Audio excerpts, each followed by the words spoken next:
आप तक पहुंचाऊं, वो ये है कि शायद ये भी समझा जाता है कि जो 7 कंट्रीज हैं उसके ऊपर जो इंडिया है उसके डिसीजंस ओवरलैप करते हैं, यानी कंट्रोल है इंडिया को।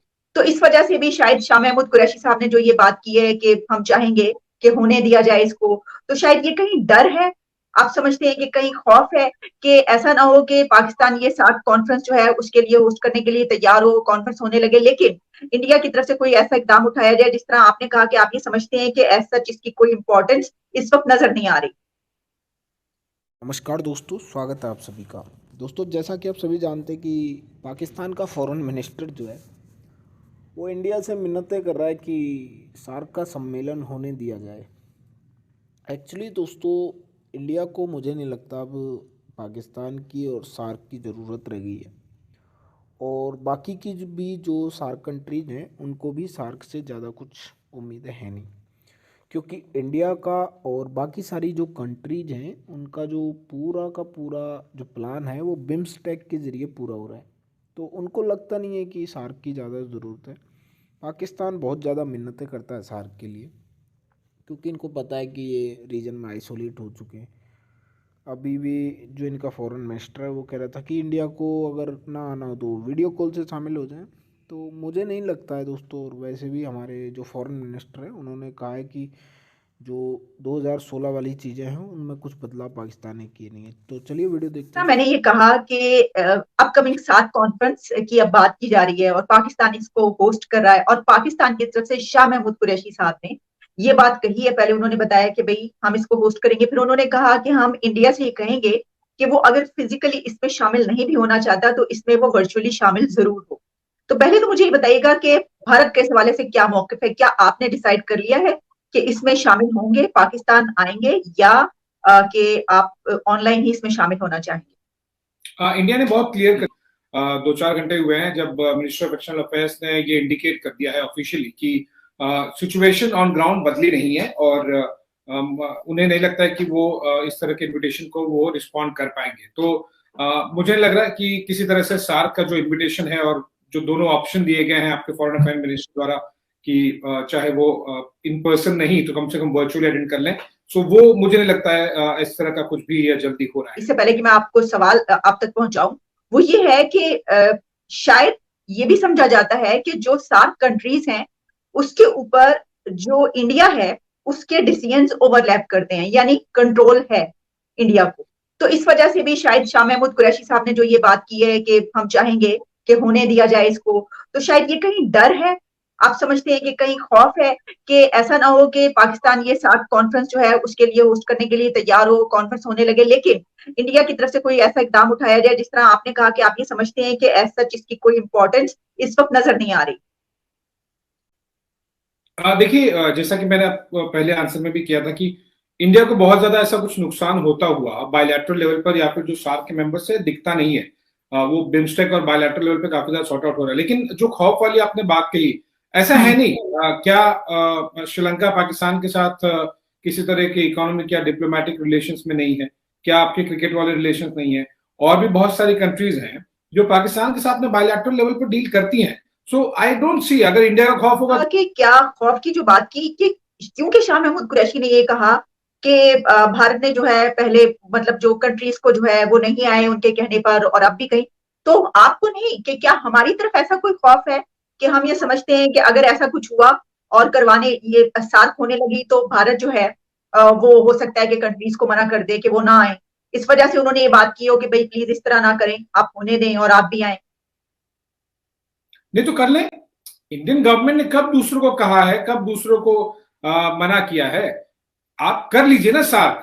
ये डिफॉल्ट रियलिटी है Alia, and I don't want to sound like a India is like a big brother this thing अगर वही एटीट्यूड होता तो वो नेपाल के साथ, बांग्लादेश, श्रीलंका, अफगानिस्तान, भूटान, बहुत सारे देशों के साथ दिखता, उन्हें उनमें से किसी को ऐसा लगता नहीं है। सो अगर पाकिस्तानी गवर्नमेंट को लगता है कि वो कर सकते हैं इंडिया के बिना तो कर ले, बट प्रैक्टिकल रियलिटी है इंडिया के बिना सार्क इफेक्टिवली पॉसिबल नहीं है, डिसफंक्शनल ही रहेगा। सो ये रियलिटी है। तो लूटी हुई दौलत वापस लाने के जो दावे थे, वादे थे, वो पूरे नहीं हुए, और महंगाई में ना सिर्फ इजाफा बल्कि बेपनाह इजाफा। अब इससे उनकी मकबूलियत में नुमाया कमी भी हुई। आपका क्या तज्जिया इमरान खान साहब की हुकूमत से जो बड़ी बड़ी गलतियां हैं वो कहां पर हो रही हैं, कौन से फ्लॉज हैं, इसको फिक्स करना बहुत जरूरी है इनके लिए? देखिए, पहली बात तो ये है कि हमारी ट्रेडिशन है कि कोई जो गवर्नमेंट होती है, हाजिर सर्विस, वो ज़्यादा देर तक अपनी पॉपुलैरिटी बरकरार नहीं रख सकती। लॉन्ग हिस्ट्री, ठीक है।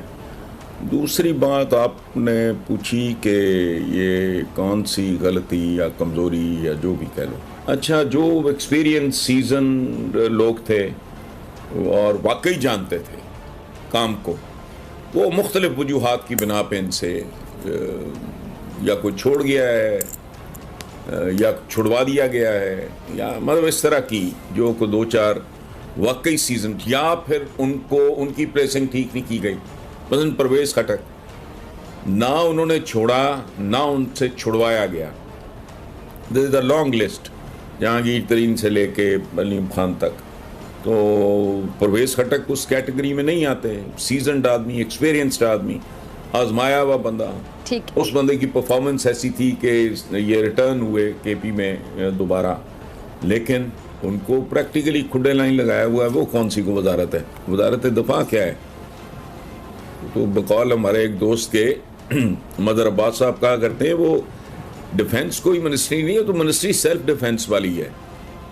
तो इस तरह की वजूहात हैं। ये आने से पहले ही इनका तैयारी अगर ना हो, एक अनगवर्नेबल मुल्क जिसकी आबादी टूटे छितर की तरह बढ़ती जा रही है, जहाँ लिटरेसी रेट बहुत बुरी तरह गिरा हुआ है और जो लेवल है एजुकेशन का वो भी बहुत पोर है, और लोग बुनियादी ज़रूरियात ज़िंदगी के लिए रींग रहे हैं।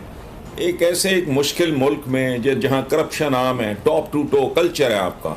ठीक है। अच्छा हसन साहब, कुछ मामलात में देखा कि वज़ीर आज़म साहब ना बड़े बेबस नज़र आए हैं।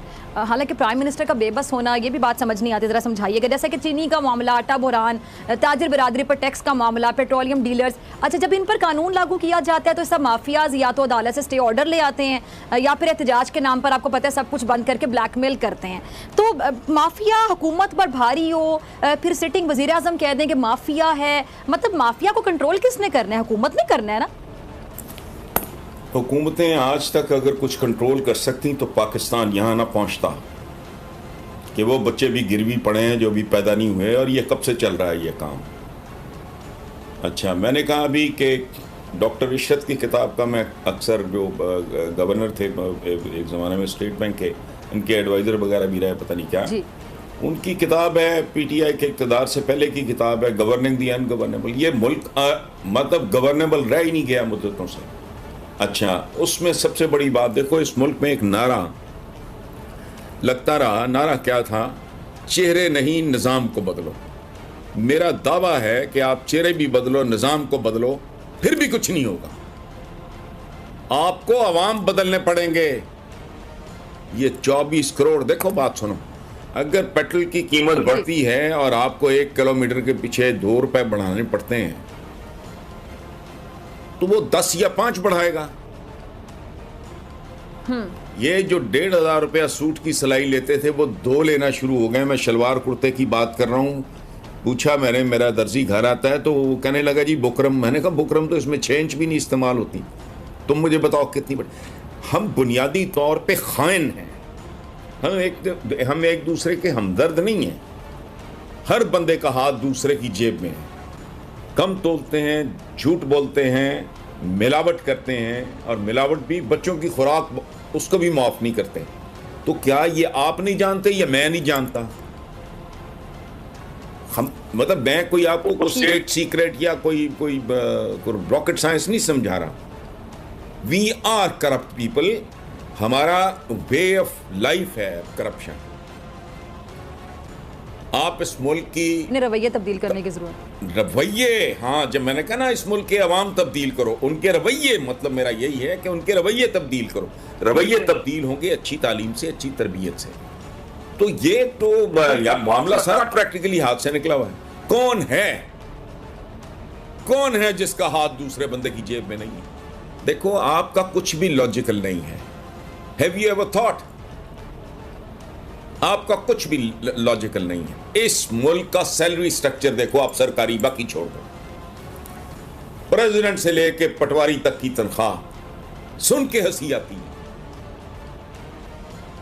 ये रियासत गन पॉइंट पे लोगों को करप्ट करती है।